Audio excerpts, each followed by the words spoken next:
Your Olympic hero has arrived. It's true. You're watching Fugitive Red Eye, and welcome to another episode of Media Opinions. It has been a really long time since I've done one of these. In fact, I think I've done one a year since I started this series, so isn't that something? This episode's going to tie into the first episode. The first episode I talked about localization, but I didn't really touch on the whole dubs versus subs argument very much. So with that, we'll be talking about dubs versus subs. If you're unfamiliar with the term, in the anime world, a dub is what is, the voiceover work of the series. Typically the dub, when used in this context, is referring to the English dub or otherwise translated dub. However, the Japanese audio track is still a dub. That's actually a common misconception that I've run into with people who don't understand that. They say, no, the Japanese isn't a dub, it's the original. No, it's still dubbed, because the cartoon characters are not real. You're not picking up their audio that way. You're dubbing it over the animation. That's how a dub works. But in the context of the dubs versus subs argument, I'm specifically referring to the English translation dub. Now, a lot of people are adamant about which they prefer, dub or sub, and I typically am too, to be fair. However, I don't think there's necessarily one right answer. For me, it does sometimes depend on the series. I do definitely lean in favor of one, and I'll get to that in a minute, what my preference tends to be. However, there are times when the other does actually suit it better. And I'm going to tell you, if you tend to prefer one way or the other, doesn't make you wrong regardless, because I definitely think there are benefits and negatives to both.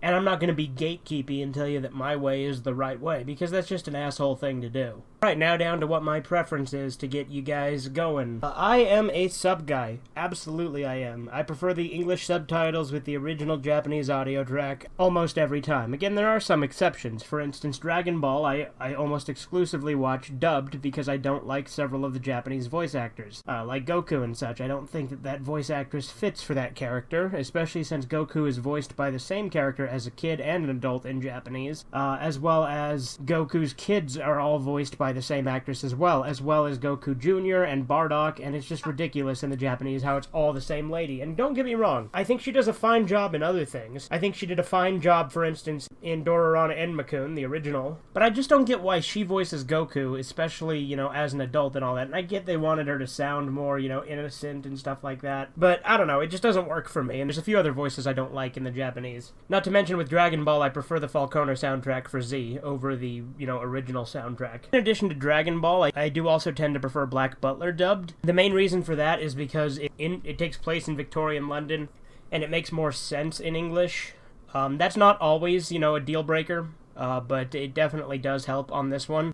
For instance, JoJo, I will never watch dubbed, even though, part 1 takes place in Victorian London. The dub for part 1 is particularly bad. And I don't like the dub for Black Lagoon, because I don't like Revi's voice in the dub. Revi's my favorite character in the series, too, so that's kind of a big deal. Other things I tend to prefer dubbed are comedy series, like Shin-Chan, I think is typically funnier dubbed. Although I will say that the sub is still funny. They do include one episode with the original Japanese audio track and subtitles on the Shin-Chan Season 1 Part 1 DVD, and I still got a laugh out of that episode. So I'm not saying that Shin-Chan is bad, subbed, I just think it's better dubbed. Or Boba Bobo Bobobo, I think that's better dubbed too. Then there's a couple of series that I can watch either way, and granted, I can watch most of the ones I watch dubbed sub too.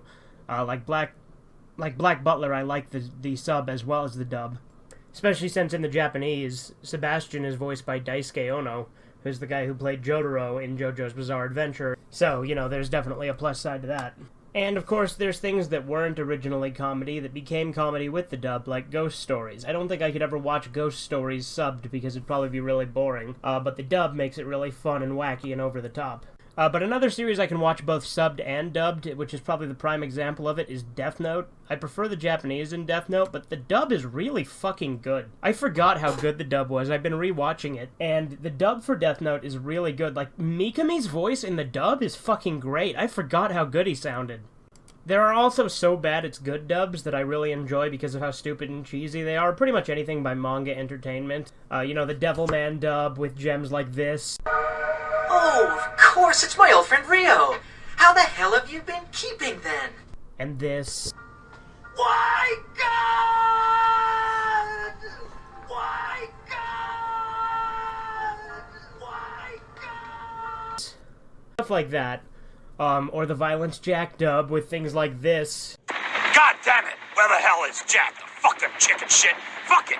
Shit! Fucking shit!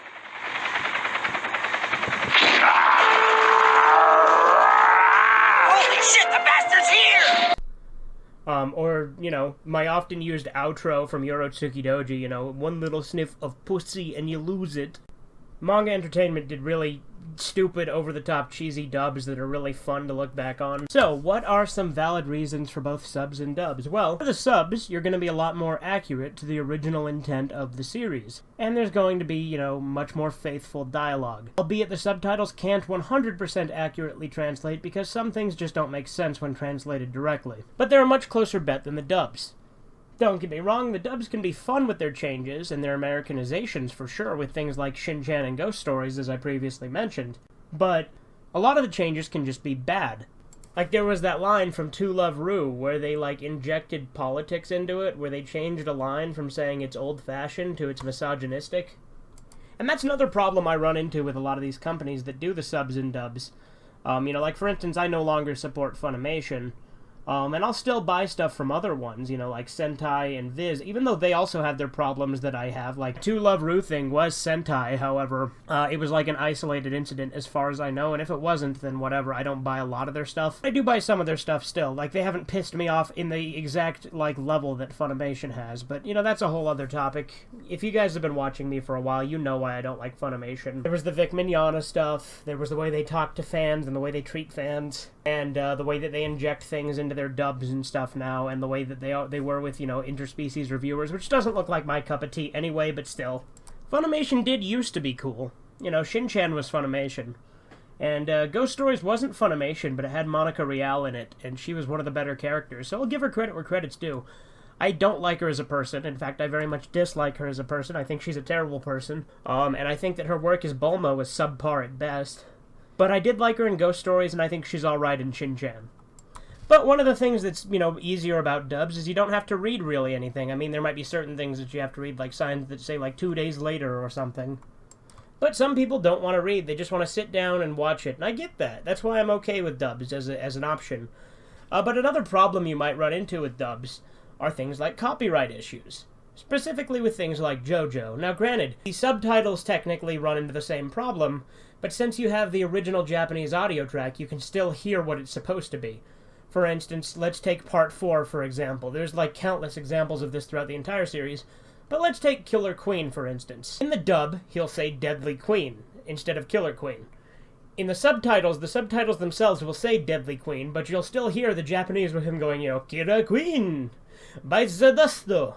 Which, I'm surprised Bites the Dust was allowed, but Killer Queen wasn't. I mean, weird what is and isn't allowed, but okay.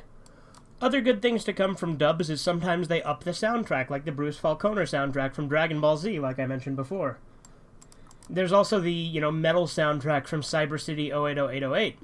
Although with that one, that is out of print, or that didn't get a home release, or something like that. It's like, the DVD has the Japanese soundtrack, which isn't as good from what I understand. Another plus side with dubs is, like, with things like comedy series, sometimes they do jokes that are more, like, relatable and understandable to a US audience, or the audience they're going for. On the negative side, though, a lot of things you can run into with dubs is censorship. Take 4Kids, for example. Their dubs censored the hell out of anything they got their hands on. And that wasn't just dubs, mind you, that was just localization in general. But the dubs were definitely a part of that. Another example of censorship, albeit kind of a funny one, it's not an English dub, but the French dub of Fist of the North Star drastically changed the story to make it less violent, and they had it so that Kenshiro was, like, tickling people to death. It was really stupid, but it was funny. But yeah, in this argument of subs versus dubs, I definitely am 99% on the side of subs. There are occasional series where I prefer the dub, but for the most part, the sub is my go-to thing. In fact, there's many series that don't even get dubs. And that's something Discotech often runs into, is they don't dub series, they just provide their own subtitles. But overall, I think subs are better, and I have made jokes making fun of people who prefer dubs. However, I don't think you're in the wrong if you prefer dubs. I think it's gatekeepy and asshole-ish to say that otherwise. But anyway, I think I've rambled on enough about this. This has been another episode of Media Opinions. This has been Fugitive Red-Eye. Toodles. That sucked. I'm sure glad that's over with. One little sniff of pussy and you lose it.